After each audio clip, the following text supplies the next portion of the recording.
May dagdag na paraan laban sa COVID-19. Together, we can be the Solusyon Plus. Bida Plus sa maayos na daloy ng hangin. Bida Plus sa maikling pisikal na interaksyon. Bida Plus sa pagsuporta sa bakuna. Bida Plus sa mga kwento ng kaligtasan sa Bida Barangay.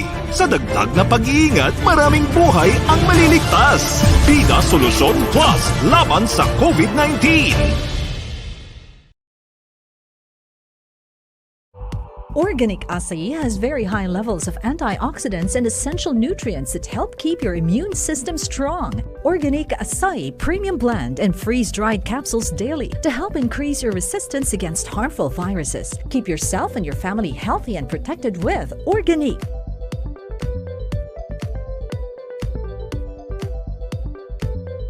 Mahalagang paalala, ang Organic Acai Premium Blended Freeze-Dried Capsule ay hindi gamot at hindi dapat gamitin paggamot sa anumang uri ng sakit.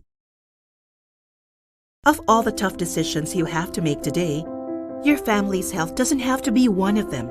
Not when you have the choice to go organic and live full, natural, and holistic lives. So start your day right. Load up on antioxidants. Choose only organic superfoods. And keep the momentum going. We're making it easy for you.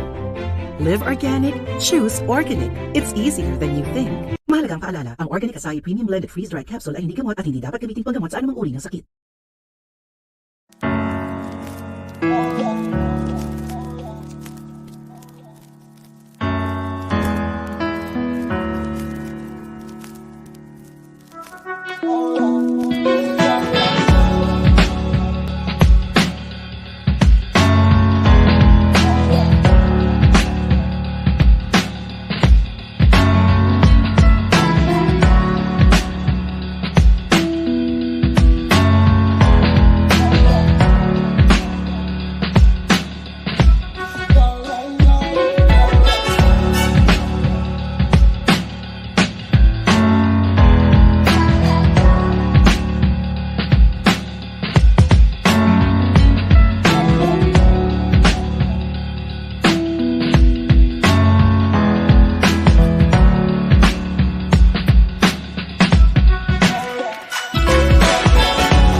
Previously on Wellness So it's Wednesday. very, very important, no? There are measures because there are type na, of course, yung, I'm sorry I didn't get your question. Yeah. So, may What ibang was-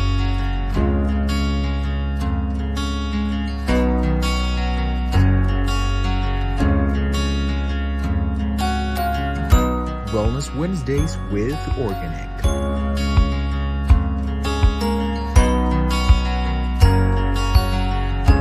We care because you matter.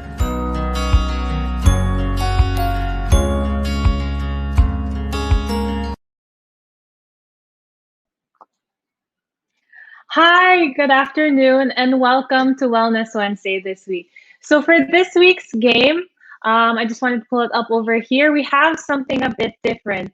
So yung game this week is to find the word acai capsules. So if you go to our Facebook page at Organic Inc., you can check out this post, screenshot it, and then circle acai capsules. And then comment below for your chance to win this week's Organic gift pack.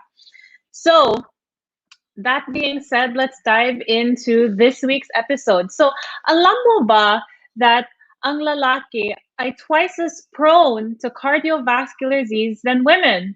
That's true. And they're also 1.5 or 2 times more likely to have cancer also than women. Pero bakit ba ito? So today, to answer today's question, we're going to be having our special guest, si Jake Brandon Andal, who is a registered nutritionist dietitian.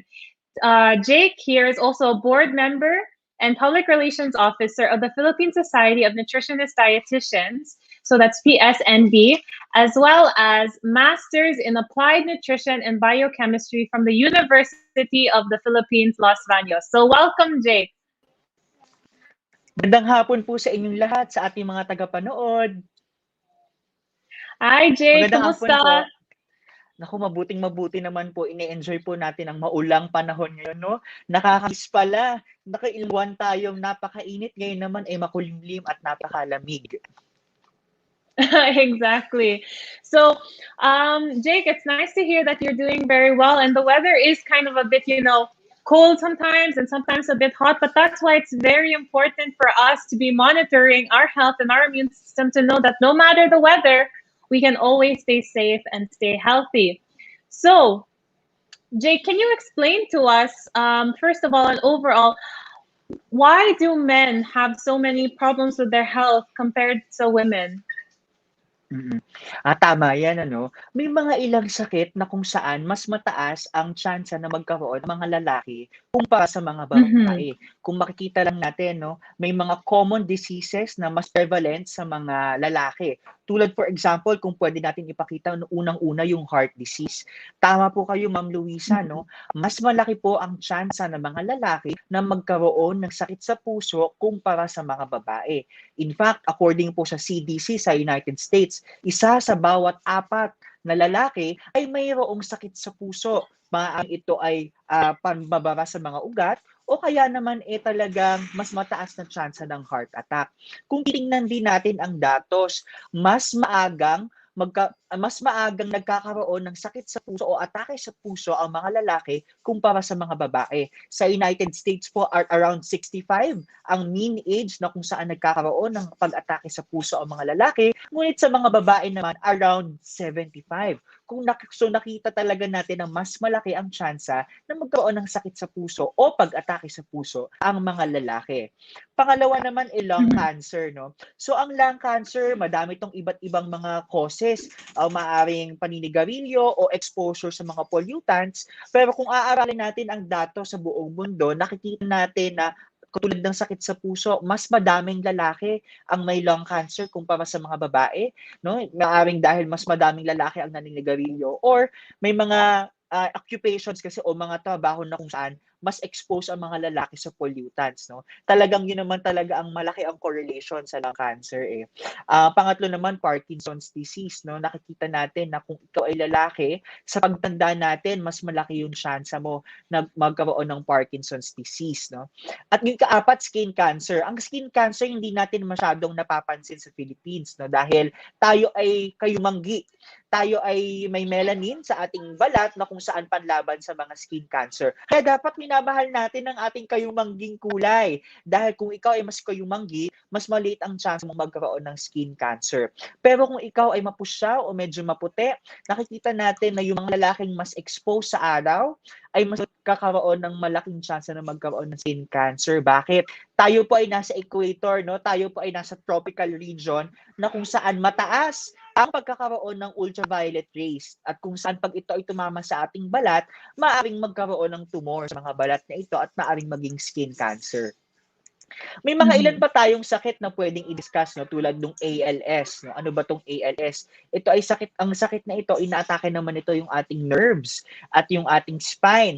So usually nakikita natin mga sintomas ito pag nahihirapang gumalaw, nagkakaroon ng panginginig. So kaya importante yung malagi ang pag-check up kung naka-experience tayo ng mga symptoms na ito. At panghuli naman, HIV, no? Mas malaki ang risk ng mga lalaking magkaroon ng HIV dahil sa madaming iba't ibang factors na kukulangin tayo sa oras na pag-discuss. Ngayon, paano natin makikita or sino ang mga dapat nating ikonsulta para malaman natin kung tayo ay at risk sa mga sakit na ito? So, kung tayo po ay nasa edad adulthood na, no, mga 30, 40, ayan, nagsisimula ng sumulpot ang ilang-ilang mga simptomas sa mga sakit na ito. So, talagang every 6 months or every 1 year, maaari po tayong mag-check up sa isang general physician or family medicine specialist para matingnan natin o matingnan ng mga ekspertong ito ang mga risks na kung saan kung magkaroon man tayo ng sintomas na makikita natin ito ay risk factor sa mga diseases na nabanggit natin, maaari tayong i-refer sa mga espesyalista. Nandito yung ating mga cardiologist para sa ating mga puso, pulmonologist para sa ating lungs, kung sa skin cancer natin, nariyan ang ating mga dermatologist, at yung mga neurologist natin for Parkinson's disease and ALS. So talagang lalong-lalo na kung napapansin natin, nasa pamilya nyo, ang mga sakit na nabanggit natin, it will be our best interest na lagi ang mag-check up sa ating mga doktor. Wow, okay, so that's a lot of diseases, Jake. But I have a question here. So I noticed that some of the diseases, for example, heart disease and then lung cancer and skin cancer, parang lifestyle related siya, no?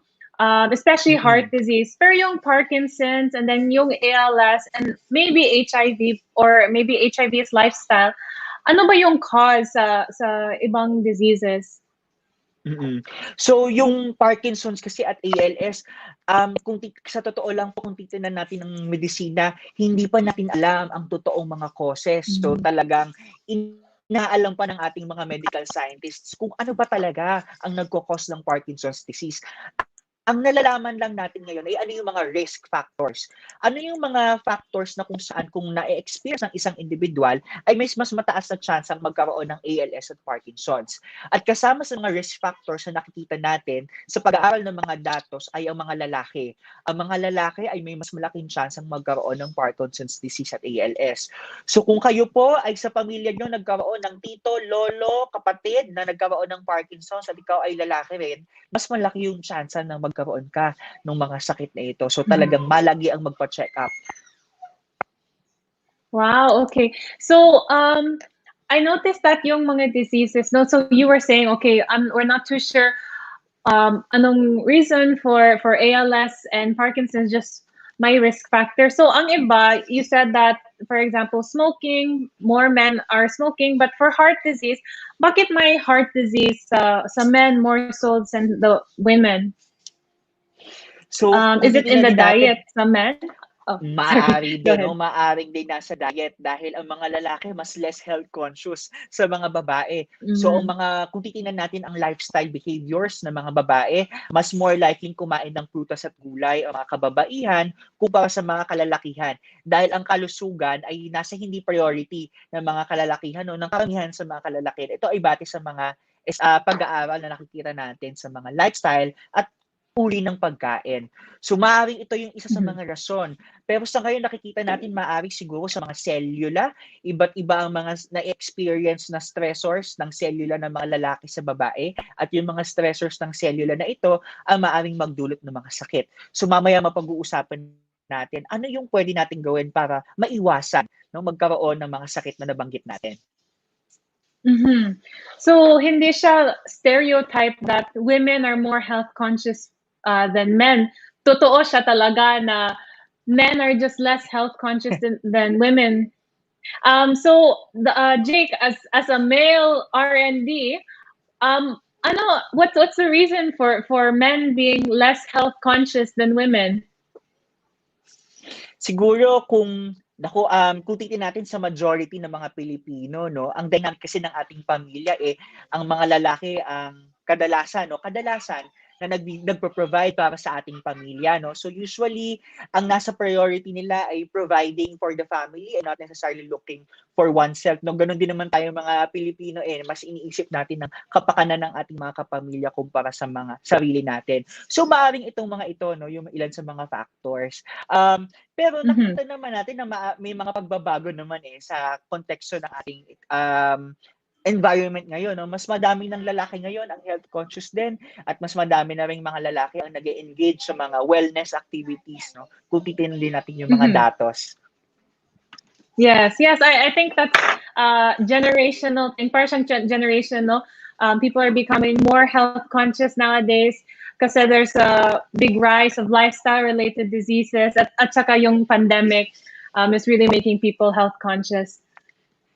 Excuse me. So I just wanted to add that kasi you mentioned that ang lalaki, may ibang stressors sila talaga compared sa women or also the way they react to it. So does that mean that ang nutrition sa men is gonna be different than how it is for women or is the same lang? Tama yun. May mga pagkakaiba sa nutrisyon para sa kalalakihan kumpara sa kababaihan, no? Kung titingnan natin ang ating Philippine Dietary Reference Intakes, ito po ay isang top table na kung saan naandun kung gaano kadaming mga nutrients na kailangan ng lalaki kumpara sa mga babae. Nakikita natin for adult men, mas mataas ang pangangailangan for vitamin A, at vitamin D. Yung vitamin A, alam natin yan para sa ating eyesight, pero ito rin ay kailangan para mang-iwas sa mga infections. Vitamin D, napaka-importante para sa ating immunity at lalo-lalo na sa ating mga buto. So nakikita natin na at adulthood, mas mataas ang pangangailangan ng mga lalaki sa vitamin D. For other vitamins, B complex, ayan talagang mas mataas sa mga lalaki. Nakikita rin natin vitamin C, mas mataas yan ang pangangailangan ng mga lalaki. So to give you context, ang mga lalaking adults ay kailangan ng 70 milligrams of vitamin C per day, whereas ang mga babae kailangan lamang ng 60. So may talagang mas malaking focus sa mga lalaki. Also, in terms of macronutrients naman, enerhiya, protina, carbohydrates at taba. Kung ikukumpara natin, mas mataas ang basal metabolic rate ng mga lalaki. So ano yun? Ang basal metabolic rate po ay unit of energy na kung saan nagsasabi kung gaano kataas ang sinusunog na enerhiya ng isang tao. So parang gasolina, kung tayo ay mga sasakyan, kailangan natin ng gasolina. At nakikita natin na mas madami ang binoburn o sinusunog ng mga kalalakihang enerhiya kumpara sa mga babae. Kung ikukumpara natin siguro ang 30-year-old na lalaki na 65 kilograms kumpara sa 30-year-old na babae na 65 kilograms din na parehong physical activity, mas madaming nababurn yung mga lalaki na energy. Kaya naman, mas kinakailangan nila ng energy, protein, at B complex. No? So ito yung mga nutrients na talagang pinagtutuunan natin ng pansin. Ngayon, anong mangyayari kung may kakulangan sa mga nutrients na kinukonsumo ng mga lalaki? No? What will happen if there is a deficiency? Ngayon po, nakikita natin sa iba't ibang mga uri ng sakit ang role ng nutrisyon sa prevention, no? Katulad po na nakikita natin, maaring sa diabetes, sakit sa kidney, sakit sa liver, kung noon hindi napapansin ang nutrition bilang risk factor, ngayon nakikita natin na ang kakulangan sa pagkonsumo ng mga nutrients ay maaaring maging risk factor. Katulad nga Ma'am Luisa ng sinasabi ko, ang zinc ay mas mataas ang pangangailangan sa mga lalaki. At nakikita natin base sa mga recent na pag-aaral na ang kakulangan sa zinc ay maaaring magdulot ng pagtaas ng asukal sa dugo. So ito yung mga bago na nakikita natin na one of the reasons why we have disease is because maybe kulang ang ating kinukonsumo na nutrients.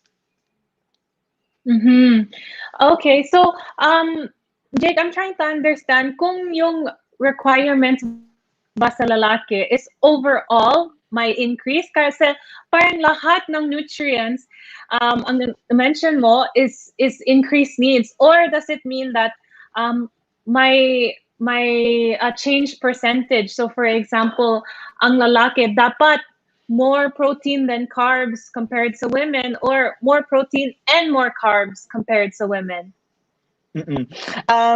In terms of enerhiya, talagang mas malaki yung pangangailangan ng enerhiya at protina ng mga lalaki simula pagkabata hanggang sa pagkatanda. Sa mga micronutrients naman, depende sa age groups. For example, sa mga adult males, ito po yung mga 50 years old na lalaki pataas, mas mataas ang pangangailangan for iron compared sa mga kababaihan. Ngunit sa mga adolescents at women of reproductive age, di hamak na mas mataas ang pangangailangan sa iron. So nakikita natin na ang mga babae na adolescents at adults, meaning 45 years old and below, ay mas at risk for anemia compared sa mga lalaki for that age group, 15 to 45 years old. Ngunit pagdating naman ng medyo old age or 50 years old and above, mas at risk na yung lalaki for nutritional anemia secondary to iron dahil nga mas mataas na yung pangangailangan ng iron ng mga lalaking matatanda. So, depende, no? Sa nutrients sa pinag-uusapan natin kung ano yung mataas at sa age group.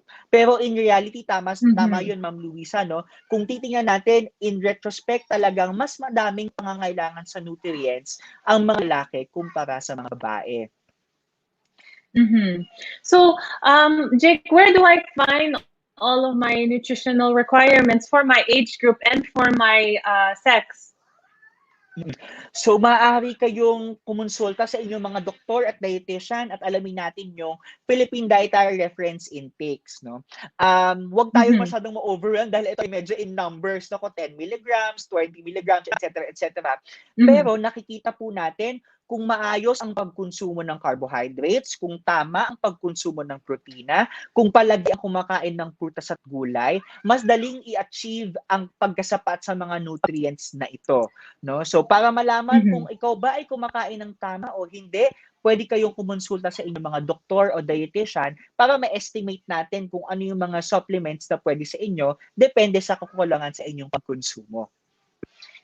Wow, okay. So, so Jake, does that mean that if I follow all of my doctor's orders regarding sa nutrition, wala na akong chance of heart disease or lung cancer or any kind of other diseases? Can my improved nutrition prevent diseases?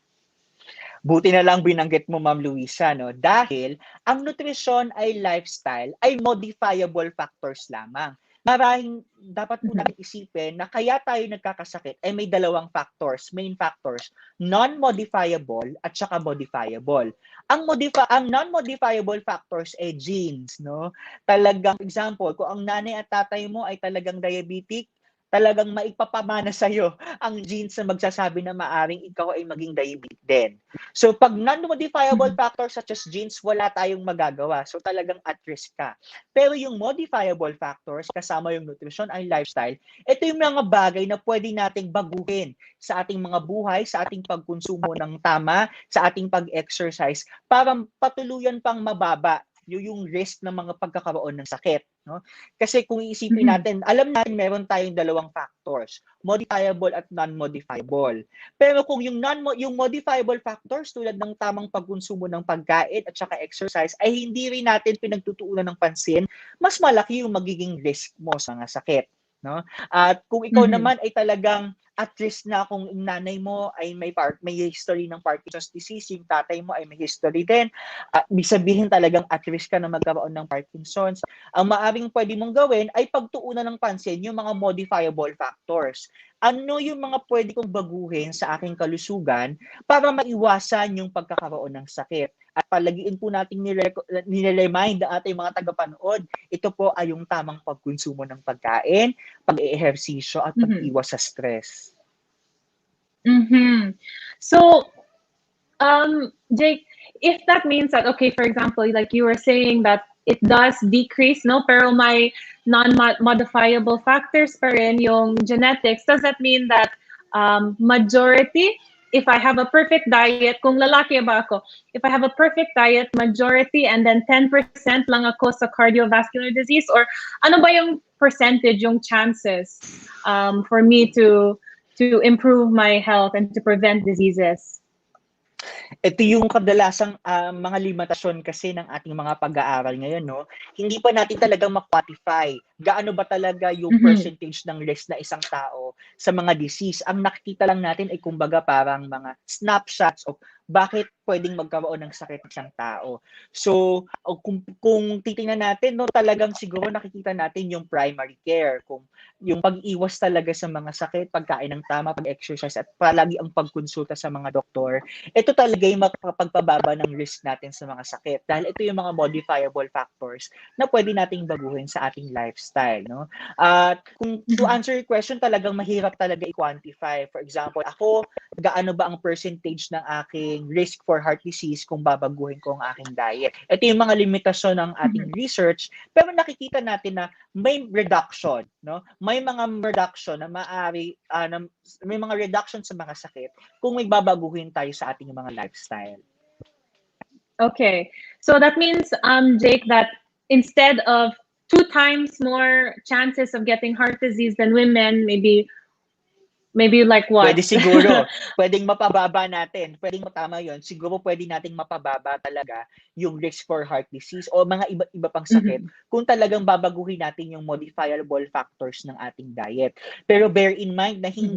hindi po ibig sabihin na ikaw po ay kumakain na ng tama, ikaw po ay nag-eehersisyo, ikaw po ay umiiwas sa stress ay hindi ka na magkakasakit, no? Tandaan po na may isa pang uri ng factor sa kailangan nating pagtuunan ng pansin, ito yung non-modifiable or genes. No? So talagang kailangan Mhm. po natin kumonsulta sa ating mga health professionals tulad ng mga doktor kung paano po natin maaagapan, no? O paano natin Mhm. mape-prevent talaga yung masakit. Kasi Ma'am Luisa, ang key for a healthy lifestyle po talaga or para tumaas yung chance mo na hindi magkaroon ng masamang kalusugan ay yung early detection, no? Pag po tayo ay Mhm. nakita natin ng mas maaga na mayroon tayong tama sa puso, tama sa kidney o tama sa ating iba't ibang parts ng katawan, mas mataas yung chance mo na gumaling kumpara sa late na natin Mhm. nakikita. For example, sa diabetes po, sa Pilipinas, ang diagnosis ng diabetes nakikita natin kapag end stage na o yung talagang kailangan ng uminom ng gamot o kailangan na mag-insulin, no? Kasi nga, yung mga tao ngayon ay hindi masyado nagkukonsulta sa mga doktor. Hindi nagpapatingin ng inyong mga blood tests every 6 months or 1 year. So talagang Mhm. kailangan talaga nating pumunta sa ating mga clinics, no, at routinely magpa-check. Mhm. Yeah, I agree with you, Jake. Dapat may awareness sa tao when it comes to their health about the diseases, yung risk factors nila, and especially with diseases that can be caught early and that can be cured if caught early, no? So one of those examples of those diseases, Jake, is prostate cancer. Now, because it's Men's Health Month in June, I wanted to take some time to really discuss about prostate cancer awareness. Dapat may awareness talaga yung mga Pinoy. So, Jake, can you explain to us, first of all, ano ba yung prostate and what does cancer there look like? Mm. So, buti nabigyan talaga natin ng oras para pag-usapan ang prostate cancer, no? Mhm. Unang-una, ano ba ang prostate? Sa mga lalaki, ang prostate po ang nagkokonekta ng inyong bladder or pantog patungo po sa inyong urethra, yung daluyan po ng ihi sa inyong ari, no? So, nandito rin sa prostate na kumbaga ito yung daluyan, nagkokonekta sa inyong pantog tsaka sa ari. Tapos, ang prostate din po ay tumutulong sa paggama ng likido sa inyong semilya para ito ay mas mag-survive, no? So, kung may problema kayo sa pagbubuntis, no? Isa sa mga tinitingnan ng inyong mga doktor ay yung function ng inyong prostate, no? At nakikita natin, no, pag po ang mga lalaki ay tumatanda, yung po makikita nyo po dito sa inyong screen, yung prostate, kumakapal po yon. No? Normal po sa mga lalaking tumatanda ang pagkapal ng inyong prostate. So anong nangyayari pag kumakapal yung prostate? Nahihirapang umihi. Pansin natin siguro yung mga tagapanood natin, mga 60 years old na lalaki pataas, minsan pag sila may kailangang i-force, no? May parang pag-iring gagana para mailabas yung ihi. O kaya naman nagkakaroon na ng impotence, no? Sexual impotence, no? Itong mga ito ay senyales ng pagtanda ng inyong prostate. Ang tawag po doon ay benign prostate hypertrophy, no? So ibig sabihin kumakapal yung inyong prostate and that's normal kasi po tayo ay tumatanda. Ngunit kadalasan, kung ang prostate ay kumapal at kayo ay at risk for prostate cancer, kasama sa pagkapal na yon ay yung pagbuo ng cancer cells, no?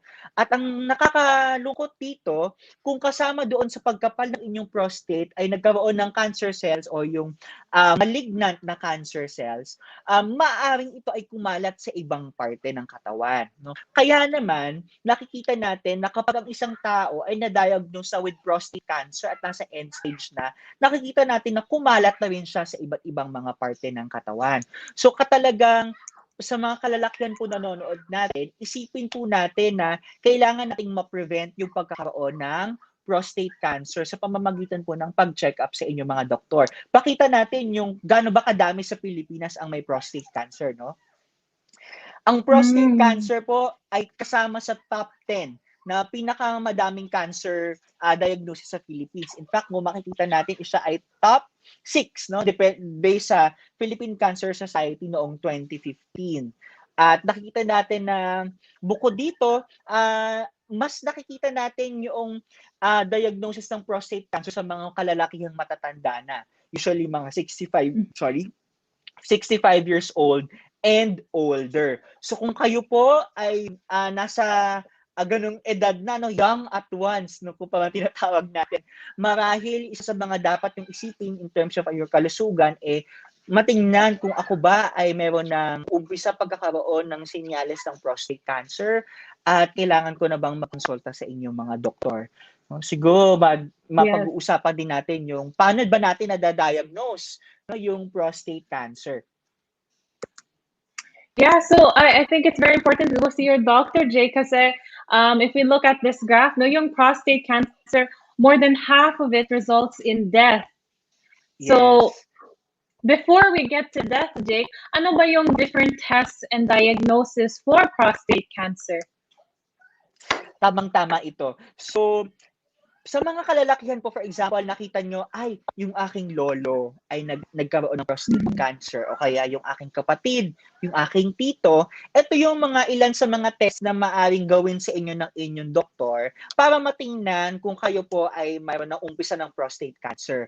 Tandaan po natin na ang prostate cancer ay curable, nagagaling, kung ito ay ma-diagnose sa umpisang stages pa lamang. No? Paano po ito na-diagnose? Usually po, for example, sa medical exam, sa physical exam nyo po, yung doktor po ay maaaring magawa ng rectal exam kung saan titingnan po sa inyong aputan kung meron na pong bukol sa loob. Pwede din po kasing kapain yun no? At meron din po tayong tinatawag na PSA, Prostate Specific Antigen Blood Test. Usually, yung mga doktor po, for example, nakita natin na sa pamilya nyo po, madami ang may prostate cancer, baka po i-request sa inyo to ng inyong family physician or neurologist na palagi ang maging routine blood test every 6 months or 1 year.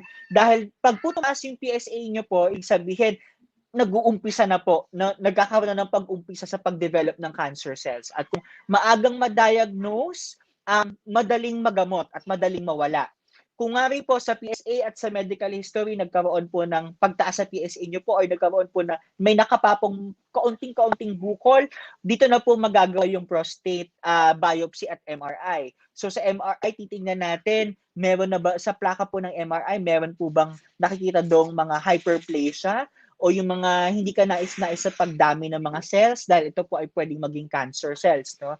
At kung sa MRI po ay meron pong nga nakita na mga cellulang medyo dumami o lumaki in size, dito po gagawa ng prostate biopsy na kung saan kukuha po ng sample mula sa inyong prostate at titingnan sa plaka kung ito nga po indeed ay cancer cell. So ang pinakang first line of defense po or first line of diagnosis na makita ng inyong general physician or family medicine physician ay through the rectal exam. No? At kung sa rectal exam po ay may nakitang merong medyo may bukol, dito po natin pwedeng tingnan yung inyong iba pang mga tests na pwede rin po kayong i-refer na sa mga espesyalista tulad ng urologists para tingnan nga kung kayo talaga ay meron na. At kung sakali po na nagkaroon ng early diagnosis, this is a blessing. Kasi po kung maaga pong na-diagnose na kayo po ay may prostate cancer, mas napakataas po ng tsansa na kayo po ay gumaling. In fact, almost all of early diagnosed prostate cancers are cured. Ang hindi lang po na-cure na o mahirap na pong i-manage, pag po ito ay naging stage 2, 3, 4 na or kumalat na sa ibang parte ng katawan. Right. So yung prostate cancer, Jake, who is at risk sa prostate cancer? Yung matanda? Is it anyone or my occupation? So usually, Ma'am Luisa, ang mga kalalakihan po na nasa senescence nga po, yung medyo may dagdag na sa edad, no? Yung mga young at ones, no? Young at hearts, ito po yung talagang mas may mataas na risk for cancer. Kaya po ang nirekomenda po ng ating mga urologists or ng ating mga family medicine specialists ay pag po ang lalaki ay 40 years old and above, kailangan po every year or every 6 months magkaroon ng rectal exam or prostate cancer screening mula sa inyong healthcare provider. Dahil na po kung maagang na-diagnose, mas nagagamot as mas curable. Ngunit hindi po natin sinasabi na ang mga young adults ay hindi pwedeng magkaroon ng prostate cancer. Katulad nga po ng pag-inaral natin yung datos, ang mga prostate cancer daw po na na-diagnose sa mas mabata, no, mas mababang edad, for example, 25, 30, 35 years old, mas aggressive o mas mahirap gamutin. So ibig sabihin, yung po mga young adults natin, kailangan pa rin po nating magkaroon ng prostate cancer screening. Siguro po i-impose po natin sa ating yung po sa ating mga workplace yung pagkakaroon ng annual physical exam, no? Tayo po isama po natin doon yung rectal exam sa mga lalaki. So, dahil nga po again, kung ma-diagnose po ang prostate cancer na mas maaga sa mas mababang edad, mas aggressive po yung type ng prostate cancer na yon. Right. Okay. So that makes more sense, and I think that's a very good initiative sa companies for them to take care of their employees, as well as alam mo ba na yung lalaki may stereotype that they don't really go to the doctor, so that's a good way to get them to go and get checked. At saka Ma'am Luisa, no, dadagdag ko lang base sa mga input sa akin ng mga colleagues natin, ng mga doktor, usually po yung mga lalaki takot magpa-rectal exam. Ayaw po nila, wini-wave po nila yung rectal exam. Huwag po kayong matakot, huwag po kayong mahiya. No, mas nakakatakot po kapag po meron na pala kayong prostate cancer at hindi na diagnose. Mas nakakahiya po 'yon at mas nakakatakot yun. Kaya po wag niyo pong i-wave o wag niyo pong kung binigyan po kayo ng chance ng inyong employer na i-waive yung rectal exam, naku, wag po. Hayaan niyo pong matingnan po ng inyong doctor yung inyong through the rectal exam. No, wag po kayong humili sa rectal exam dahil again, early detection is key, no, para sa magandang prognosis ng prostate cancer. I agree with that. Cancer treatment is way more expensive than any other exams or anything that you can get, diba? And then, especially if your employer is giving it to you for free. Yes. Yeah, so Jake, before we get to all of the exams and diagnosis, how do I go about preventing these diseases? So, tulad nga po ng sinabi natin kanina, tandaan po natin, meron types of factors na pwedeng magkaroon tayo ng prostate cancer, no? May non-modifiable, ito po yung talagang pwede pong genetic, at yung mga hindi pa natin na pag-aaral sa medisina. Pero may mga modifiable factors na kung saan pwede nating baguhin sa ating lifestyle para mas mapababa yung risk natin for prostate cancer. Number one, unang-una nakikita natin sedentary lifestyle. May mga pag-aaral po na nagsasabi na yung mga taong mas hindi gumagalaw, yung mga kalalakiang mas hindi gumagalaw, ito yung mga nasa opisina, 8 to 10 hours or more in a day, nakaupo lamang sa inyong mga desk, ay baka magkaroon ng mas mataas na risk for cancers, kasama na po yung prostate cancer. Dahil po, nakikita natin na sitting is the new smoking. No? Yung pag-upo ng mas matagal sa isang oras ay nakikita natin na parang kasing worse din pala ng panigarilyo in terms of pagpapataas ng inyong inflammatory biomarkers o yung mga biomarkers na pwedeng magdulot ng sakit. So talagang iwasan po natin ang pag-upo ng matagal sa isang araw. Ang ginagawa po natin, no, may alarm tayo every hour na kung saan pag tumunog, kailangan nating maglakad kahit 1 minuto o 2 minuto lamang. So ito yung mga pwede nyo pong ding i-adapt pang everyday sa inyong everyday na ginagawa. Kahit po tayo ay naka-work from home, hindi po ito lisensya para makaupo lang tayo buong araw. Kailangan po nating gumalaw. Dahil nga po, ang pag-upo ng mas matagal sa isang araw ay risk factor para magkaroon ng mga sakit kasama yung prostate cancer. Pangalawa, early detection. Tulad nga po ng sinabi ko kanina, please wag po kayong mahihiya na magpa-rectal exam sa inyong mga physicians dahil po pag po mas maagang na-diagnose na merong mass sa inyong prostate, mas madali po siyang magamot, no, kumpara kung ito po ay lumala na, no?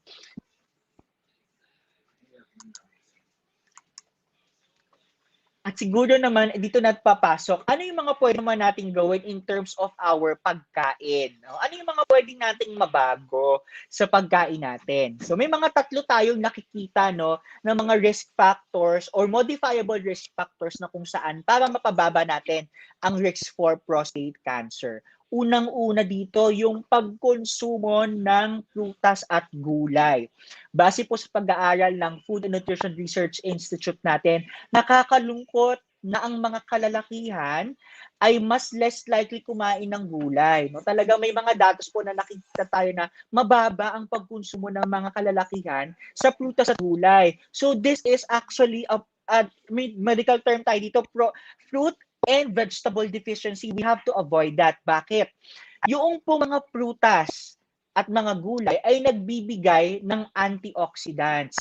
At yung antioxidants na pong ito ay yung talagang nakakapagpaiwas na magkaroon tayo ng iba't ibang mga sakit tulad ng cancer. So for example, ganito po kasi yon. Ang ating pong DNA ay parang may blueprint. No, yung talagang nakalagay doon kung paano gumawa ng bahay. Ang mga arkitekto at mga engineer, ito yung mga ating selula. Ngayon, kung nakalagay sa blueprint natin na may mali, at yung ating architect at engineer o yung mga selula ay gumawa ng bahay na mali, magiging marupok yung bahay o hindi maganda yung bahay. At yung hindi magandang bahay na yun ay pwedeng maging cancer cell. No? So yung mga antioxidants naman ay yung mga aring magpatibay ng ating mga bahay kung saan para hindi ito maging cancer cell. At yung mga antioxidants din ang yung mga nagpapaiwas na ma-damage ang ating mga selula. No? So talagang napaka-importante po na pagtuunan ng pansin ang pagkonsumo ng antioxidants mula sa ating dieta. At nakikita natin na kung mas makulay ang prutas at gulay, mas masustansya dahil mas mataas ang antioxidants. Ngayon naman, ritinin natin yung pagiging plant-based. So ano yun? So nakikita po kasi natin na kapag po ang lalaki ay mas mataas ang pagkonsumo sa pulang karne, ito po yung mga pork, beef, steak, ayan.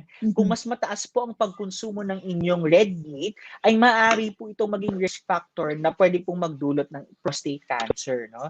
So ano pong sinasabi natin?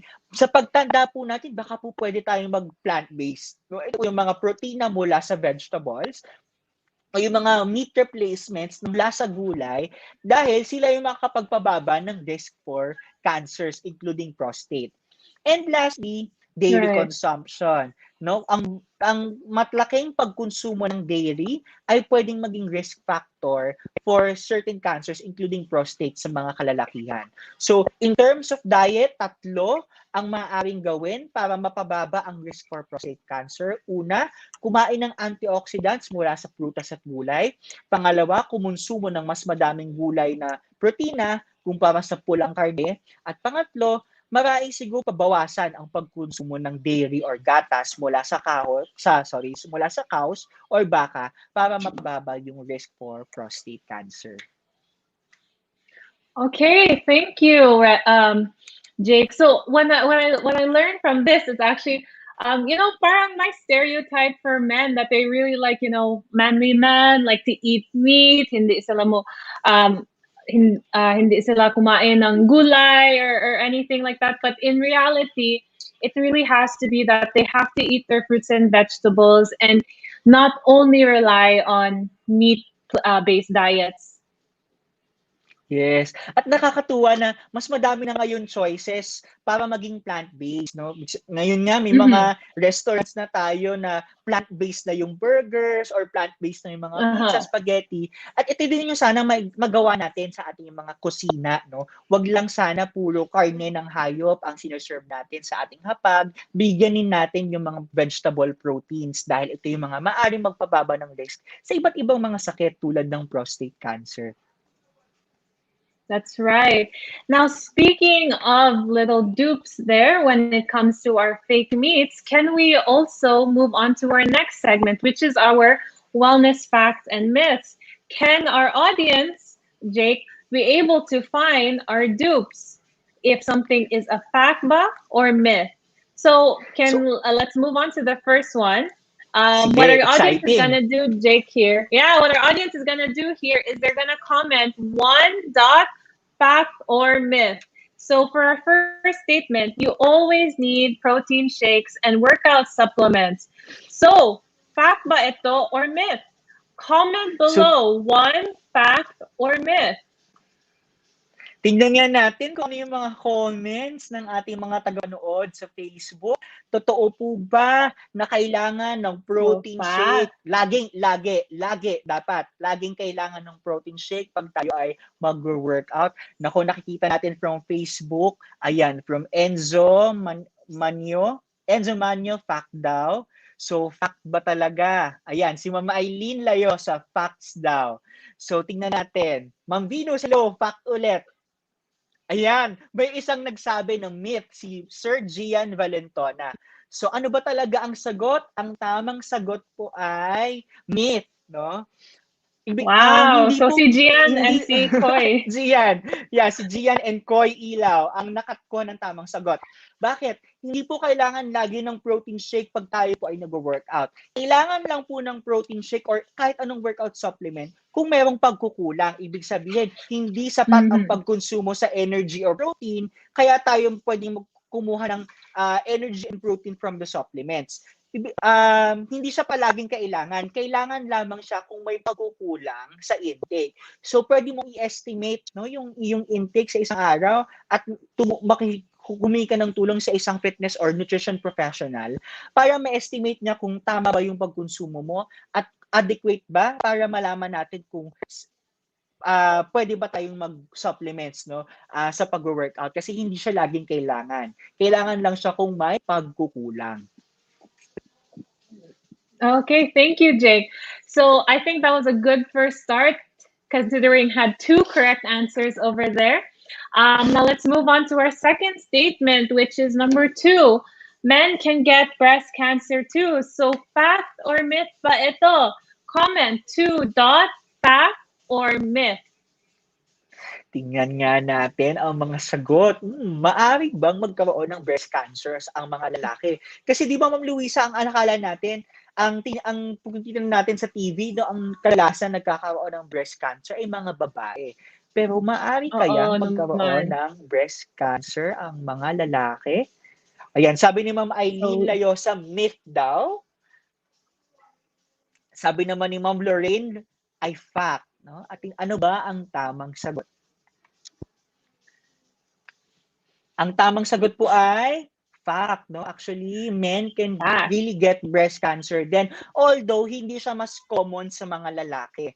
Pero kahit hindi siya mas common, maaari pa rin magkaroon ng breast cancer ang mga lalaki. So, yung mga kalalakihan po nating napapanood, kung may napapansin po kayong mass o bukol sa inyong dibdib na minsan masakit, pag hinahawakan, nako, baka po ito ay breast cancer din. At tulad sa mga babae, early detection is key. Pag po naliligo, ang sabi nga po ng mga OB-GYN, pag po naliligo at pag sasabunan ng ating dibdib, doon po natin kapain kung meron tayong nakikitang mga bukol, no? Usually ito po yan, paikot sa inyong dibdib, sa likod, sa bandang kilikili. Ayan, yung mga tinitingnan natin. Dahil nga, yung mga lalaki, pwede rin magkaroon ng breast cancer. Right. And I think that's very important also, because when you have a healthy lifestyle, like you were saying, sa prevention, you can also prevent breast cancer, even if it's rare. Yes. Yes. So, okay, let's move on to our next statement here, which is tight pants and hot tubs can affect your fertility. Now, wellness fact or myth ba ito? Comment 3. Fact or myth? Tama kaya. So what do you think? Ma'am Louie, meron akong influencer na pinapollow sa Instagram. Recently, nabuntis siya. Sabi niya, yung asawa daw niya ay hindi nag-sauna, hindi rin daw naligo ng mainit na tubig para daw sila ay makabuo. So, tama ba yun? Fact ba ito or myth? A lot of people are saying Eileen, fact. Fact, no? Ma'am Mary Rose Rosada, fact ulit. Ayan, si Ma'am Eileen Layosa, fact ulit. Ma'am Virginia Rosilion, fact. So ano ba? Sir Gian Valentona, myth. So ano ba ang tamang sagot? Ito po ay myth. Ayan, myth po. Wow. So kahit po... So Gian again. Gian, Sir Gian again. Very good. No? 5 stars ka na. So, kung kahit po ang panligo nyo po ay mainit na tubig or kahit po maligo po kayo sa pansol, sa hot spring, hindi po nito maaapektuhan ang dami ng inyong similya.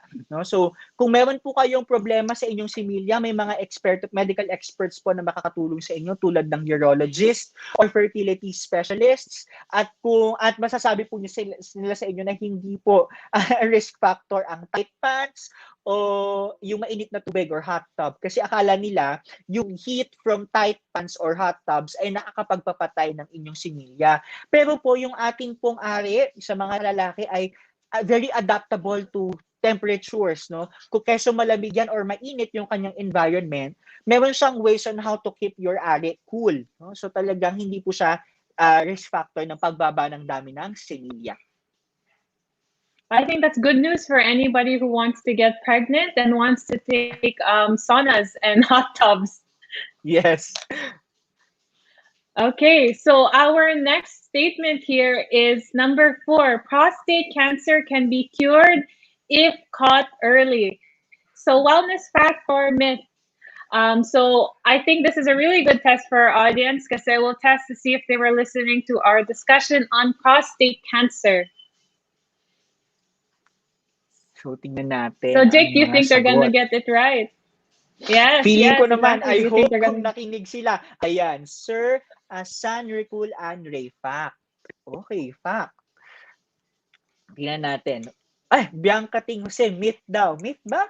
Or fact? So, ang tamang sagot ay, ayan, Ma'am Lorraine Baterina, yan, tama po. Fact po, tulad po ng sinabi po natin kanina, early detection is key para po mas mataas yung chance ng paggaling sa first stages of prostate cancer. So, huwag pong mahiyang rectal exam sa inyo pong mga doktor. At kung kayo po ay at risk na, ibig sabihin, yung inyo pong lolo, tatay, kapatid ay nadaanan sa with prostate cancer, baka every 6 months to 1 year, kailangan nyo pong mag-consult sa inyong physician. Mm-hmm. So, thanks for answering for our fourth statement. And I agree, it's really important for men to really get their rectal exams because it really can be cured if caught early. But another disease that men can also have is cardiovascular disease. Now, our statement number 5, and excuse me over here. Our statement number 5 is men are more likely to die of cardiovascular disease compared to women. Fact ba ito or myth? So I think, Jake, this is a very good trick question because in the beginning we were saying that men are twice as likely to get cardiovascular disease. Pero does it mean that they have a higher chance of death also? Hintayin natin. Ma'am Bianca Ting Jose, myth. Myth ba talaga? Ayan. Ma'am Mary Rose Cruzada, fact. Ayan. So ano ba talaga? It's fact or myth? Ayan. So tingnan natin ang sabi ng CDC, Centers for Disease Control and Prevention ng Estados Unidos. Nakikita natin na totoo po, no? Mas malaki po ang tsansa ng mga lalaking mamatay sa cardiovascular disease kumpara sa mga babae. Ito po ay base sa datos na nirelease ng CDC. So talagang ayun, kailangan talagang bigyan ng pansin sa mga kalalakihan kung paano maiwasan magkaroon ng sakit sa puso. Okay, thank you, Jake, for wrapping that up to bringing us back to the beginning of what we were saying, that the CDC says that men actually have a higher chance of dying from cardiovascular disease than women. So, Jake, that brings us to the end of this week's episode. I'm so glad you helped us with our game over here and helped us to understand men's health. So my last minute takeaways or last words that you have to share with our audience. Siguro, kung maalala natin yung kawika sa Pilipino, daig ng maagap ang masikap. So, ganun din sa kalusugan. Daig po ng mas maagang pagdeteksyon ng mga sakit ang yung mga gamot. So, ibig sabihin talagang prevention is the key po talaga para magkaroon ng mahabang buhay. Maiwasang magkaroon ng sakit at maagang ma-diagnose kung merong sakit. And I agree with that, Jake. I think my takeaway is that yung healthy lifestyle isn't just for women, it's also for men. And for men, it's very important for them to eat their fruits and vegetables kasi may higher nutritional needs sila for all of the prevention, di ba? So, Jake, I'd just like to again thank you for coming on tonight. Thank you for sharing with us all your wellness facts and myths. And I hope to see you again in the next coming weeks. Sige po. Thank you po. Maraming salamat sa pag-imbita. Okay, thank you, Jake. We'll see you again soon. Okay, so that concludes the end of this week's episode when it comes to men's health and what you need to know. Ano ba yung most prominent diseases for men, as well as ways to prevent them, especially prostate cancer. So when we were talking about our ways to prevent these kinds of diseases, we also brought up the topic of antioxidants. Now, I just want to bring up over here Olani PH. Now, we invite you to become one of our official resellers with Olani PH. So Olani is a direct selling platform of Organic Acai products, which are rich in antioxidants. Now, a lot of our customers can provide testimonials to really share anong quality ba ito, and they really love the product. So for those of them who have tried it and love the product, we invite you to become a reseller and share it with your friends. Share the health, spread the wealth. And for those of you who haven't tried it yet, reach out to one of our Olani resellers and see how you can try it for yourself. If you don't want to try it with Olani and you missed the 6/6 sale that we had on Lazada and Shopee, we still have our discounts here at Lazada and Shopee, as well as Mall and Shopee. So you can check us out both on them, 50 pesos off, especially to our new followers. Now that brings us to our game. So the answer is right here. If you can see there, acai capsules. It's a bit tricky kasi yung acai is combined with the sisa capsules, and then yung acai is diagonal. Pero my winners then, so our winners of the organic gift pack this week are, drumroll, dun, dun, dun, dun. Our winners are going to be Macabante Mariz, Glad Fedines, Amigo, Jenalyn Magadato Gamad, Rio Jane Ilastino, and si Celeste Tagle Astor. So congrats to all of our winners. And if you haven't won this week, please watch us in the next coming weeks. So my chance to win. And we have a new special thing. So if you have already won an organic gift pack in the past, you still have a chance to win more. We have more coming games for our past winners to win more of our wonderful organic products. So that brings us to the end of today's segments. You can check us out also here on the other websites. We have our official website, as well as our Shopee, Lazada, and Beauty Manila, and our social medias down below. So thank you all for watching us here and learning more about men's health. Thank you for participating sa game natin, as well as the wellness facts and myths. And I can't wait to see you again next week. So next week will be our 1-year anniversary of Wellness Wednesday. And I hope you tune into that because we have something special in town for you.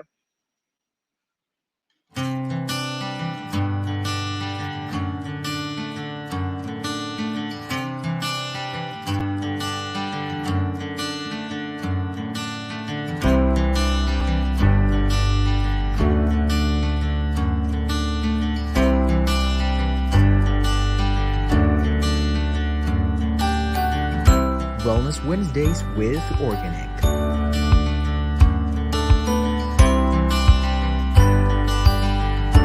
We care because you matter.